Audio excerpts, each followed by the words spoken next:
ఈ కార్యక్రమంలో పాల్గొన్న అక్కలందరికీ, అన్నలందరికీ, ఆహ్వానితులుగా వచ్చినటువంటి పెద్దక్కలందరికీ, అన్నలందరికీ, మీ బిడ్డలాంటి రాచమల్లు శిరస్సు వంచి హృదయపూర్వకంగా నమస్కరిస్తా ఉన్నాడు.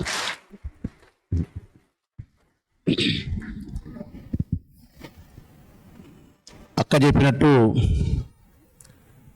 20 సంవత్సరాలుగా నేను మీతో సోదర ప్రేమను పంచుకుంటానే ఉన్నా. ప్రతి సందర్భంలోనూ నేను మీ కార్యక్రమాలలో మీ ఆత్మీయునై, మీ సోదరునై, కష్ట సుఖాలలో మీతో కలిసి ప్రయాణిస్తూ ఉన్నా.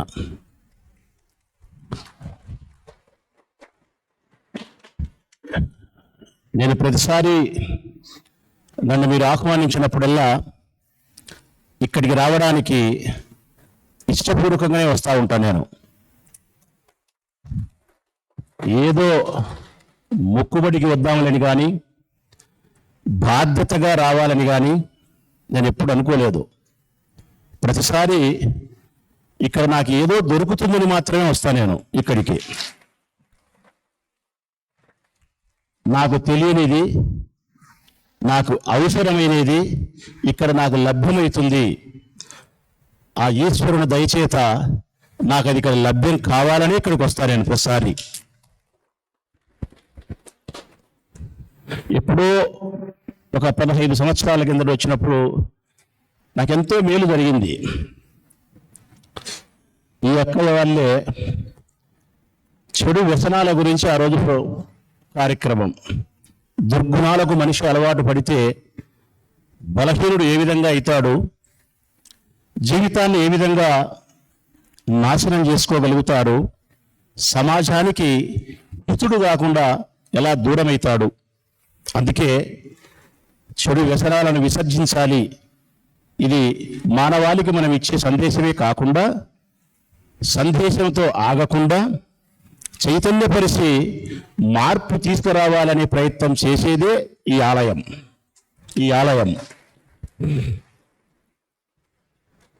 ఆ రోజు కూడా అటువంటి కార్యక్రమంలోనే అక్క వాళ్ళు పిలిస్తే నేను వెళ్ళిన. నేను వసంతపేట రాఘవేంద్ర స్వామి గుడి దగ్గర 15 సంవత్సరాల క్రితం నేను కౌన్సిలర్ను. అప్పుడు ఆ ప్రోగ్రాం గురించి చెప్తా, మద్యపానము కానీ, ధూమపానము కానీ ఆరోగ్యానికి హానికరము, మనిషి యొక్క జీవితాన్ని సర్వనాశనం చేస్తాయనే దాని మీదనే అక్క వాళ్ళు చెప్తా ఉంటారు ఆ రోజు. అవి విసర్జించండి అని. తర్వాత నాకు కూడా ఒక ప్రజాప్రతినిధిగా మాట్లాడే అవకాశం ఇస్తే అక్క మాట్లాడేంతసేపు నా మనసులో ఒక మానసిక సంఘర్షణ, నా అంతర్మదనంలో ఒక ప్రశ్న. నేను ప్రజాప్రతినిధిని, ప్రజల యొక్క కష్ట సుఖాలకు నేను బాధ్యునై ఉండాల్సిన వాడిని, వారికి నేను ఆదర్శవంతంగా ఉండవలసినటువంటి బాధ్యత కలిగిన వాడిని. మరి ఇప్పుడు అక్క చెప్పే మాటలు నేను సమాజానికి చెప్పాలి అంటే రామకృష్ణ పరమహంస చెప్పినట్టు ముందు నేను మానుకోవాలి కదా. అవి నేను చెడు చేసి, నేను చెడును స్వీకరిస్తూ సమాజానికి చెడు చేయొద్దని చెబితే, చెడు చేసిన దానికంటే నీచం దుర్మార్గం. చెడు చేసిన దానికంటే నీచం. అక్క నాకు మైక్ ఇచ్చిన తర్వాత నేను కూడా మద్యపానాన్ని సేవించే అలవాటు, ధూమపానాన్ని సేవించే అలవాటు ఉందక్క. అంగీకరించాల్సిన సమయం ఇది నిజాయితీగా. దీనివలన మనుషులకు చాలా ఆరోగ్యానికి హానికరమే, కుటుంబానికి, పిల్లలకు, భార్యకు హానికరమే, మన గౌరవ ప్రతిష్టలకు, ఆర్థిక విధి విధానాలకు, మన ఆరోగ్యానికి, ఆయుష్కు, అన్నిటికీ మించి మన ఆత్మసాక్షిగా మన సంతోషానికి ఇది భగ్నం చేస్తుంది. మీరు చెప్పేది యథార్థమే. ఓ నాయకుడిగా నేను ఈ సమాజానికి సందేశం ఇవ్వాలి అంటే ముందు నేను మానుకోవాలి కదా. అందుకే మీకు మాట ఇస్తా ఉన్నా. నేను నేను వీటిని విసర్జిస్తున్నా నేటి నుంచి అని చెప్పి అక్కకు మాట ఇచ్చిన ఆ రోజు నేను.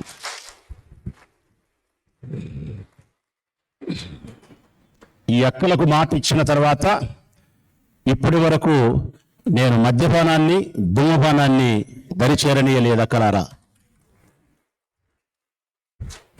ఇప్పటి వరకు నేను సిగరెట్ తాగలే, మద్యము సేవించలే, ఇక భవిష్యత్ కాలంలో కూడా సేవించను, సేవించకూడదనేది నా బలమైనటువంటి నిర్ణయం.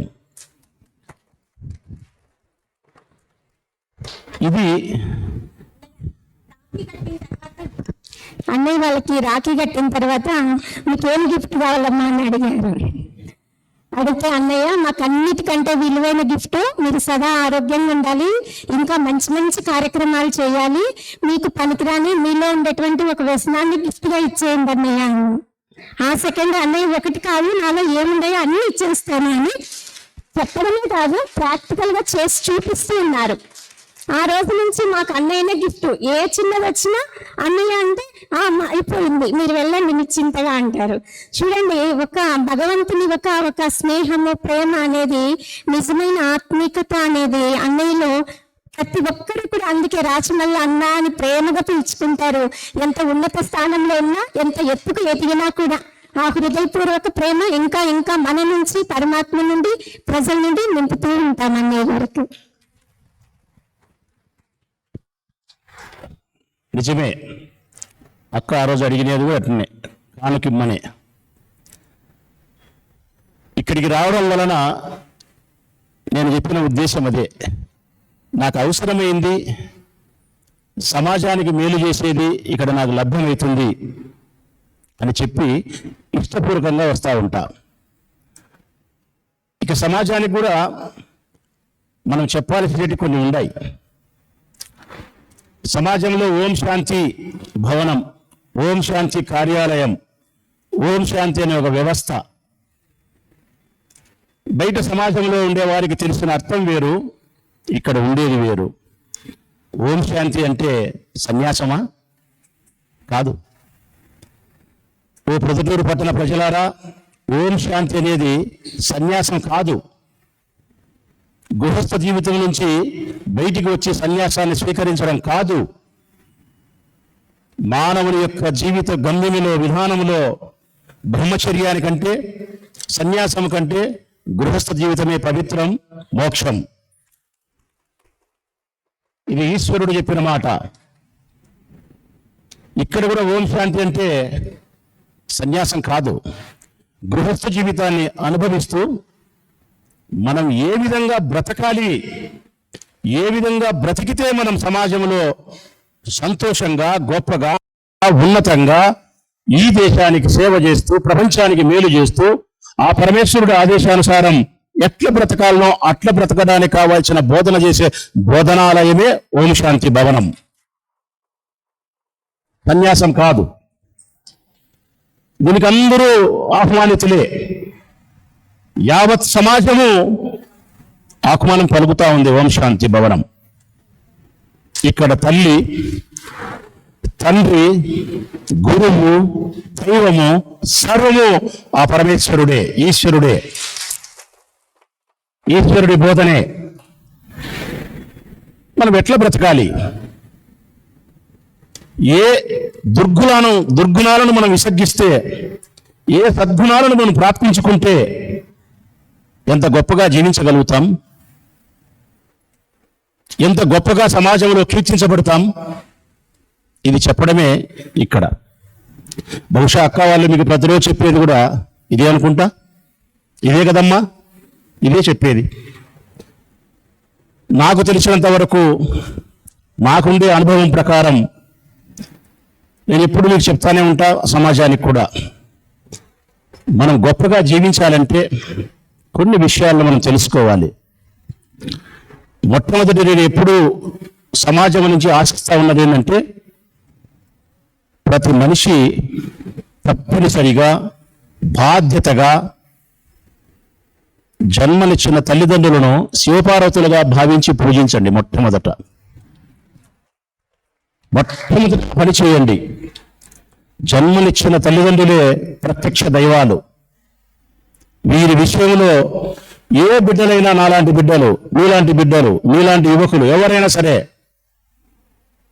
అసహనాన్ని ప్రదర్శించినా, నిర్లక్ష్యాన్ని ప్రదర్శించినా, వారి పట్ల అజాగ్రత్తగా వ్యవహరించినా అంతకంటే పాపము, అంతకంటే అన్యాయము, అంతకంటే దుర్మార్గము మరొకటి లేదు. వారి కడవరకు తల్లిదండ్రుల యొక్క స్వర్గశిలయంత వరకు కంటికి రెప్పలాగా కాపాడాల్సిన బాధ్యత, ప్రేమను ఇవ్వాల్సిన బాధ్యత, సేవలు చేయాల్సిన బాధ్యత, సంరక్షించాల్సిన బాధ్యత మనదే, బిడ్డది. ఇది అత్యంత ప్రాధాన్యత కలిగిన అంశం. దీన్ని మతికి పెట్టుకోవాలా. రెండవది, మనిషిగా మనం జన్మించిన తర్వాత మన బాధ్యతలు మనం సక్రమంగా నిర్వర్తించాలా. గృహస్థులమై మనం మన బాధ్యతలు మనం సక్రమంగా నిర్వర్తించాలా. సమాజానికి దూరంగా, భార్యాపిల్లలకు దూరంగా, మిత్రులకు దూరంగా, సనాతన ధర్మాలకు దూరంగా పారిపోవాల్సిన అవసరం లేదు.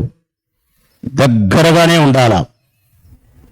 కానీ మన బాధ్యతలు నిర్వర్తించే క్రమంలో నైతిక విలువలను కోల్పోకుండా మన బాధ్యతలు మనము నిర్వర్తించేది మనం అలవాటు చేసుకోవాలా.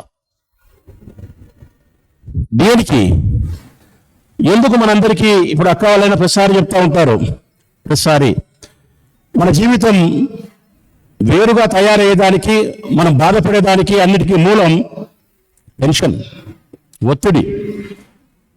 ఒత్తిడికి కారణం ఒక్కసారి మీరు ఆలోచించండి. దేనికి ఒత్తిడి? ఇప్పుడు అక్క ఒక మాట చెప్పింది, ఎన్నికల వేళ మరొక 2 మాసాల్లో ఎన్నికలు ఉన్నాయి, అన్నకు ఒత్తిడి ఉంటుందేమో. ఎస్, ఒత్తిడి ఉంటే నేను ఒకలాగుంటా, ఒత్తిడి లేకపోతే స్వేచ్ఛగా సంతోషంగా ఉంటా.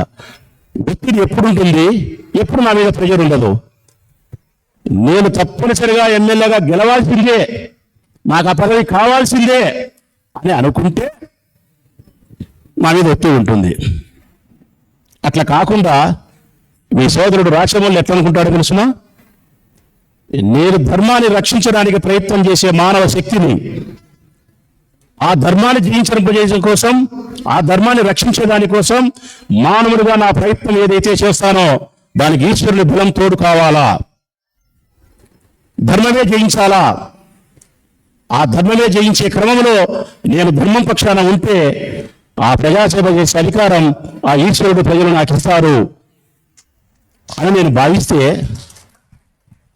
భావిస్తే నాకు ఒత్తిడి ఉంటుందక్క? ఉంటుందా? లేదు. నాకు నిజంగా అక్కగా చెప్తా ఉన్నా, పరమేశ్వరుడు సాక్షిగా చెప్తా ఉన్నా, ఒత్తిడి లేదు, ఆశ లేదు. నా మిత్రులకు కూడా చెప్తా ఉంటా, ఈ ఎమ్మెల్యే పదవైనా మరొక పదవైనా అలంకారం కోసం కాదు, అందరినీ ఆదుకునే దానికోసం. అలంకారం కోసం అయితే మనం దానికోసం ఆశపడాలా. అందరికీ సహాయపడే దానికోసం అయితే ఆ పదవి దక్కినా దక్కకపోయినా ప్రజా జీవితాలలో మనం ఉంటాం, సహాయపడతానే ఉంటాం. తల్లి గర్భంలో నుంచి వచ్చిన మనకు పదవి లేదు. ఈ తల్లి గర్భంలోకి పోయేటప్పుడు పదవి ఉండదు. మరి దానికోసం ఎందుకు స్వార్థం? కానీ ప్రజాప్రతినిధిగా ప్రజలకు సేవ చేసే బాధ్యత కలిగిన నా ధర్మాన్ని పాటించి నేను ప్రజలకు సేవ చేస్తా. ప్రజాస్వామ్య పద్ధతుల్లో ఎన్నికల్లో పోటీ చేస్తా. ప్రజాస్వామ్య పద్ధతుల్లో నేను ప్రజలకు కావాలి అనుకుంటే, నా నాయకత్వం అవసరం అనుకుంటే, ధర్మబద్ధమైన జీవితాన్ని నేను అనుభవిస్తున్నానంటే ఆ ప్రజలు నాకు అనుకూలంగా తీర్పునిచ్చి నన్ను అందలమెక్కిస్తారు. వారు అందలమెక్కించినా, కింద కూర్చోబెట్టినా నా జీవిత గమ్యం ప్రజాసేవనే. అందుకే నేను ఎప్పుడు చెప్తా ఉంటా, మనకు ఒత్తిడి ఉండకుండా ఉండాలంటే, ఆశ లేకుండా ఉండాలి అంటే నేను ఎవరికైనా చెప్పేది ఏంటంటే, దేని మీదైనా విపరీతమైనటువంటి మమకారాన్ని, విపరీతమైనటువంటి కోరికను, ఆశను పెట్టుకోవద్దు ప్రజలారా. ఇది నాకు వచ్చి తీరాల్సిందే, ఇది నాకు దక్కాల్సిందే అని ఎప్పుడైతే దేని మీద నువ్వు ఆశ పెట్టుకుంటావో, ఎక్కువ మక్కువ పెట్టుకుంటావో, దానికోసం అరులు చేస్తావు, దానికోసం పరిగెత్తుతావు, దానికోసం అప్పులు చేస్తావు. నీ జీవితమే సర్వనాశనమవుతుంది. నీ ఆత్మ సంతృప్తికరంగా ఉండదు, తృప్తి లేని జీవితాన్ని అనుభవిస్తావు.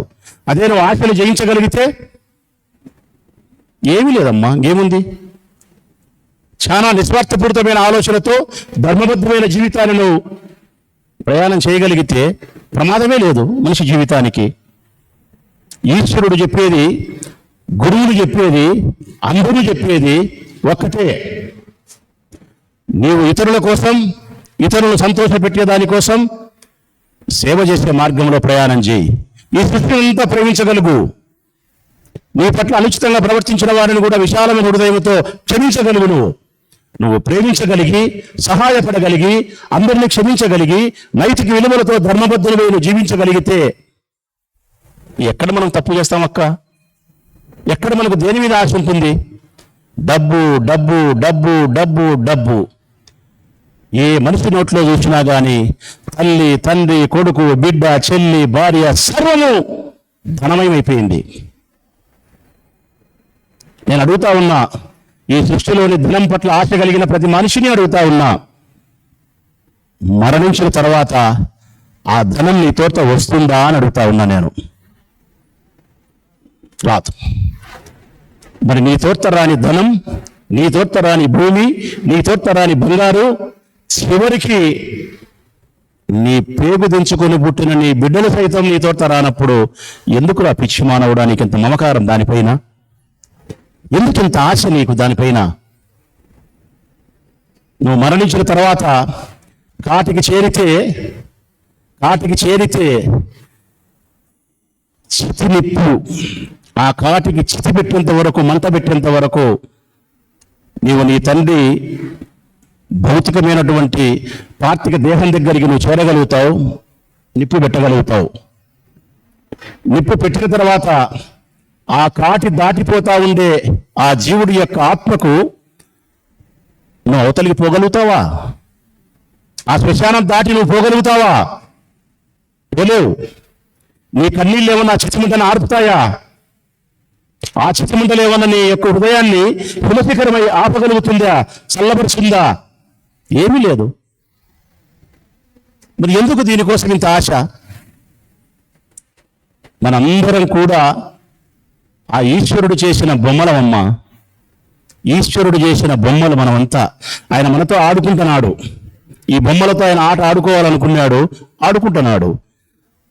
మా అమ్మకు నన్ను ఇచ్చినాడు. ఎందుకు ఇచ్చినాడు? ఈ బొమ్మతో కాసేపు నువ్వు ఆడుకోని ఇచ్చినాడు. కాసేపు నువ్వు ఆడుకోని ఇచ్చినాడు. ఆయనకి ఈ బొమ్మ ఎప్పుడు కావాలంటే అప్పుడు తీసుకుంటాడు తల్లి. నా బొమ్మ తీసుకున్నామని మా అమ్మ అంటే, మా అమ్మది కాదు ఈ బొమ్మ, మా అమ్మది కాదు, ఈశ్వరుని ఈ బొమ్మ. మా అమ్మ దుఃఖించకూడదు. ఆ పరమేశ్వరుడు నా కోసం ఇచ్చినాడు ఈ బొమ్మను తయారు చేసి, ఇన్ని సంవత్సరాలు ఆడుకోమని ఇచ్చినాడు. సంతోషంగా నేను ఆడుకోగలిగిన. ఇప్పుడు ఆ ఈశ్వరునికి ఈ బొమ్మ కావాలనుకున్నాడు, తీసుకున్నాడు, నేను ఇచ్చేసిన. ఇది ఆయనది, నాది కాదు అనగలిగిన స్థితికి మనము తయారు కావాలా. మృత్యువును ఆలింగనం చేసుకోగలిగిన ధైర్యం ప్రతి మనిషికి కావాలా. ఆ మృత్యువును ఆలింగనం చేసుకోవాల్సిన ధైర్యం కావాలంటే నీ భవబంధాల మీద విముక్తి చెందగలిగినటువంటి, విమోచన చెందగలిగినటువంటి మానసిక దృఢత్వం నీకు రావాలా. నా భార్య, నా బిడ్డ, నా కొడుకు, నా అల్లుడు, వీటి నుంచి నువ్వు జరగగలగాల. పక్కకు జరగగలగాలంటే నీకు ఓం శాంతి భవనం కావాలా, అక్క కావాలా, అక్క మాటలు కావాలా, అక్క మాటలు కావాలా. ప్రతి విద్యార్థికి ఒక గురువు అవసరం. ప్రతి మార్పుకు ఒక చైతన్యవంతమైనటువంటి నిప్పు కనిక లాంటి మాట చెప్పే ఓ గురువు అవసరం. అందుకే ఇక్కడికి రండక్క అని చెప్తున్నారు ఈ అక్కలు. ఈ తమ్ముడు కూడా చెప్తా ఉన్నాడు, ఇక్కడికి రండక్క, మంచిది. ఈ బోధనాలయంలో నీ జీవితానికి సంబంధించినటువంటి మంచి విషయాలను బోధించగలుగుతారు. క్రమశిక్షణ కలిగిన జీవితాన్ని నీకు అందించగలుగుతారు. ఏది విసర్జించాలనో, ఏది ప్రాప్తించుకోవాలనో, ఎంత ఆత్మతృప్తిగా ఉండాలనో, ఈ అన్ని విషయాలు ఈ అక్కలు చెప్పగలుగుతారు. సన్మార్గంలో మిమ్మల్ని నడిపించగలుగుతారు. మీ జీవితానికి అర్థం పరమార్థంతో సంతోషంగా ఉండగలిగిన స్థితి ఇక్కడ లభ్యమవుతుంది. అందుకే ఇది సన్యాసాన్ని స్వీకరించే వారిది కాదక్క, గృహస్థులు, సన్యాసులు, బ్రహ్మచర్యము, ప్రతి మనిషి కూడా ఇక్కడికి రావచ్చు. ప్రతి మనిషి కూడా తను ఎలాగ బతకాలో, ఎలా బతికితే తను గొప్పగా సంతోషంగా ఉండగలుగుతాడో తెలుసుకోవడానికి ఇది ఒక చక్కటి బోధనాలయం అనే విషయాన్ని సమాజానికి మీ బిడ్డ రాచమల్లు ప్రజాప్రతినిధిగా విజ్ఞప్తి చేస్తా ఉన్నాడు. నేను చాలాసార్లు చెప్పిన అక్క వాళ్ళకు కూడా ఇప్పుడు మళ్ళీ చెప్తా ఉన్నా, అందరూ సంపద కోసం ప్రయాణం చేస్తూ ఉన్నారక్క. సంపద గొప్పది, నేను కాదనను. సంపద గొప్పది, సంపద కోసమే ప్రయాణం చేస్తూ ఉన్నారు. అట్టి సంపద కోసం ప్రయాణం చేసే వారికి నా విజ్ఞప్తి, సంపద కంటే జ్ఞాన సంపద గొప్పది. దానికోసం ప్రయత్నం చేయండి, దానికోసం ప్రయత్నం చేయండి. ఆ జ్ఞానాన్ని ప్రసాదించే ఇటువంటి గురువుల దగ్గరకో, ఇటువంటి అక్కల దగ్గరకో, తెలిసిన వారి దగ్గరకు వచ్చి ఆ జ్ఞానాన్ని సముపార్జన చేసుకునే ప్రయత్నం చేసి మీరు కూడా జ్ఞాన సంపదలో కుబేరునంత వారు కావాలని చెప్పి నేను ఆశిస్తా ఉన్నా. నేను రాచమల్లు మాత్రం మరొక దాని కోసం ప్రయత్నిస్తున్నాడు. సంపద కాకుండా, జ్ఞాన సంపద కాకుండా నేను మరొక దాని కోసం నిరంతరం శ్రమిస్తానే ఉన్నా. నేను ఒక సంపద నాకు కావాలని, అది ఎప్పటికీ జీవితం అంతా నాతోనే ఉండాలని కోరుకుంటా ఉన్నా. నా యశస్సును పెంచగలిగింది, తృప్తికరమైన జీవితాన్ని నాకు ఇచ్చేది, ఈశ్వరుని అనుగ్రహాన్ని నేను పొందగలిగినది, ఈ సంపదల కంటే గొప్ప సంపద మానవత్వపు సంపద. మానవత్వపు సంపద, మానవతా విలువలతో ఉండే సంపదే సంపద కంటే గొప్పది జ్ఞాన సంపద. జ్ఞాన సంపద కంటే గొప్పది మానవత్వం. మానవత్వానికంటే గొప్పది ఈ సృష్టిలో మరొకటి ఏదీ లేదు. ఇదే చివరి గొప్పది. ఆ సంపద కోసమే రాచమల్లు నిరంతరం అన్వేషిస్తాడు, నిరంతరం శ్రమిస్తాడు, నిరంతరం ఆ విలువలతోనే మీ తమ్ముడు రాచమల్లు ప్రజల కోసం మానవతా విలువలతోనే జీవిస్తాడు. నేను సంతోషంగా ఉంటా, చాలా సంతోషంగా ఉంటా. ఇంకా కరెక్ట్గా చెప్పాలంటే మీ తమ్మునికి దుఃఖమే దరిచేరదు, మీ తమ్మునికి దుఃఖమే దరిచేరదు. కారణం, మొట్టమొదటిది ఆశ లేదు, రెండవది మృత్యు అంటే భయం లేదు, మూడవది నా బాధ్యతలు పోషించే విషయంలో నాకు ఎదురయ్యే ఏ సమస్యనైనా, ఎంత జటిలమైన సమస్య అయినా నన్ను పీడించదు, బాధించదు. కారణం, ధర్మబద్ధమైన పరిష్కారాన్ని సూచిస్తా, ధర్మబద్ధమైనటువంటి పరిష్కార మార్గంలోనే ప్రయాణిస్తా. నా బిడ్డ వివాహం చేసుకుంది, ప్రేమ వివాహం. నా స్థాయికి తగినవాడు కాదు, నా అంతస్తుకు తగినవాడు కాదు, నా యోగ్యకు తగినవాడు కాదు. నా బిడ్డను 2000 కోట్లకు అధిపతికి ఇచ్చి పెళ్లి చేయొచ్చు. ఇది నా ఆశ, ఇది నా తండ్రిగా నా కోరిక. కానీ నా బిడ్డ ఒక నిరుపేదను ప్రేమించింది, ఒక సామాన్యుని ప్రేమించింది, కులాంతర వివాహం చేసుకుంటానంది. తప్పేదో ఒప్పేదో చెప్పడం నా బాధ్యత. చెప్పిన తర్వాత కష్టాన్ని నేను భరించగలుగుతాను నాయనా, ఇష్టమైన వాడిని పెళ్లి చేసుకోగలుగుతాను. ఆడపిల్లకు మనసు ఒక చోట, మనసు ఒక చోట ఉండరాదు అని చెప్పి నా కూతురు చెప్పగలిగినప్పుడు ఆ పాప ఇష్టానికి ఇచ్చి వివాహం చేయడమే నా బాధ్యత. అది నాకు ఇష్టమున్నా ఇష్టం లేకపోయినా కూడా భరించాల్సిందే. ఇదే ధర్మ మార్గం. ధర్మ మార్గం కాకుండా మరొక మార్గం ఉంది, అది నా స్వార్థం. నా స్థాయికి తగినవాడు కాదు కాబట్టి వాడిని చంపేయి, నా స్థాయికి తగినవాడు కాదు కాబట్టి వేరే వారికి ఇచ్చి పెళ్లి చేయి, లేకుంటే నా అహం చల్లార్చుకునే దానికోసం ఈ పాపను ఇంట్లోనే పెట్టుకో పెళ్లి చేసుకోకుండా. ఇవన్నీ ధర్మ మార్గాలా? ఒక ఆడపిల్లకు పెళ్లి చేయకుండా ఉండడం ధర్మ మార్గమా? ఇతరులకు ఇచ్చి పెళ్లి చేయడం ధర్మ మార్గమా? ఇతరులను చంపేయడం ధర్మ మార్గమా? కాదు. ధర్మ మార్గం నా బాధ్యతలు తండ్రిగా నా బిడ్డకు మంచి ఏదో చెడు ఏదో చంపడం, మార్పు చెందగలిగిన స్థితి ఉంటే మార్పు చేసి సన్మార్గంలోకి తీసుకురావడం, కష్టాలైనా నేను భరించగలుగుతా, ఇష్టమైన వాడిని పెళ్లి చేసుకోవాలని నా బిడ్డ చెప్పినప్పుడు నేను ధర్మమైన మార్గం ఇచ్చి వివాహం చేయడం. అది నాకు కష్టమైనా నష్టమైనా కూడా అదే సన్మార్గం. ఆ మార్గాన్ని ఎన్నుకున్నా కాబట్టి నాకు దుఃఖము లేదు, కష్టము లేదు, నాకు నష్టము లేదు, నాకు ఇబ్బంది కూడా లేదు. సంతోషంగా ఉంటారు. ఒకవేళ ఎక్కడైనా సంతోషంగా లేకపోతే ఆ పాప ఏ కష్టాలైనా భరిస్తే తండ్రిగా నా బాధ్యత నిర్వర్తిస్తా, తండ్రిగా నా బాధ్యత నిర్వర్తిస్తా, ఆ జీవితాన్ని చక్కదిద్దే ప్రయత్నం చేస్తా. ఇదే కదా ఈశ్వరుడు నాకు ఆదేశించినటువంటి మార్గం, మాట. ఇట్లా నా బిడ్డ విషయంలోనే నేను ధర్మ మార్గాన్ని అవలంబించగలిగినప్పుడు, పదవుల విషయంలోనే ఆశ లేకుండా జీవించగలిగినప్పుడు, ధనం మీదనే నాకు మమకారం లేకుండా జీవించగలిగినప్పుడు, మృత్యు అంటే భయం లేకుండా శివుడు ఎప్పుడు పిలిచినా స్వీకరించడానికి సంసిద్ధమన్నప్పుడు, మిమ్మల్ని అందరినీ ప్రేమించగలిగినప్పుడు, అందరినీ అనుచితంగా ప్రవర్తించిన నా పట్ల అందరినీ క్షమించగలిగినప్పుడు, నా దగ్గర ఉన్న సర్వశక్తులను మీ సేవకు వినియోగించగలిగినప్పుడు నాకు భయమేంది, నాకు మరొకటి ఏంది, దుఃఖమేందక్క. అందుకే మీ బిడ్డ రాచమల్లి యొక్క ముఖవచ్చస్ చంద్రబింబం ఎప్పుడు కూడా సుఖ సంతోషాలతోనే ఉంటుంది. 1000 క్యాండిల బల్బు మాదిరి దేదీప్యమానంగా వెలుగుతూ ఉంటుంది. నా ముఖం చూస్తే సంతోషం, నా ముఖం చూస్తే ధైర్యం, నా ముఖం చూస్తే మీకు సమస్యను పరిష్కరించగలిగిన నాయకుడు వీడే కదా మా నాయకుడు అనిపించే విధంగానే నా ముఖం ఉంటుందక్క. అట్లా ఉండడానికే మీ సోదరుడు నిరంతరం శ్రమిస్తాడు, నిరంతరం ప్రయత్నిస్తాడు. చివరిగా ఆ ఈశ్వరుని ఆజ్ఞ ప్రకారం ఈ ప్రొద్దుటూరు నియోజకవర్గ ప్రజల యొక్క సేవకే సదా రాచమల్లు జీవితం. ఆ పరమేశ్వరుని ఆజ్ఞ మేరకే ఈ రాచమల్లు జీవితం. ఓం నమః శివాయ.